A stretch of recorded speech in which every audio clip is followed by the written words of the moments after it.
မခေါ်ပါပဲနဲ့ကိုမျိုးတို့သူလေးရောက်လာမညင်ပါပဲနဲ့ဟိုဝေးတို့သူပြန်သွားတာအချေရခဲ့ဖို့အမတ်တရားတို့ဒီရင်တွေမှာ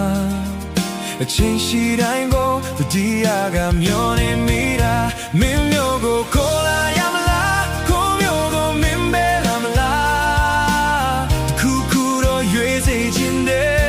မင်းရဲ့မင်းရှိရာခေါ်လာ